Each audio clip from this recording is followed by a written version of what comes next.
Tout ce qu'il faut savoir de l'actualité économique en 120 secondes montre en main.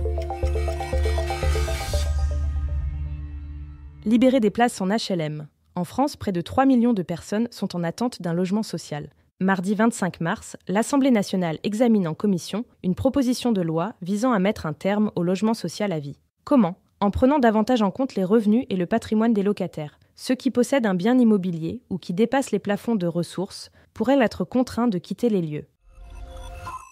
Quel futur pour notre système de retraite ? Alors que 3 organisations ont déjà quitté le conclave sur la réforme des retraites, la Confédération des petites et moyennes entreprises n'entend pas quitter la table des discussions. Son président, Amir Reza Tofighi, prône l'introduction d'une dose de retraite par capitalisation et propose, quand cela devient nécessaire, de désindexer les pensions par rapport à l'inflation. Retrouvez ces propositions de réforme sur notre site.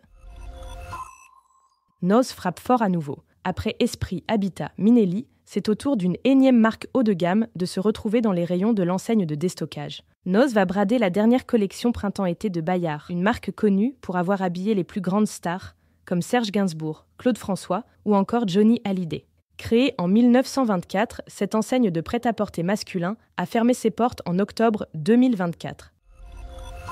Des pratiques opaques. Le scandale des eaux en bouteille a révélé comment certains industriels, en premier chef Nestlé Waters, ont installé des traitements illégaux destinés à filtrer l'eau minérale. Vittel, Perrier, Cristalline ou Quézac. Devant la commission d'enquête du Sénat, les dirigeants de ces marques ont dû s'expliquer. Capital vous résume ces auditions, parfois tendues. Ce podcast a été écrit par les journalistes de Capital et mis en voix par une intelligence artificielle. Abonnez-vous sur votre plateforme habituelle pour écouter chaque épisode dès sa sortie.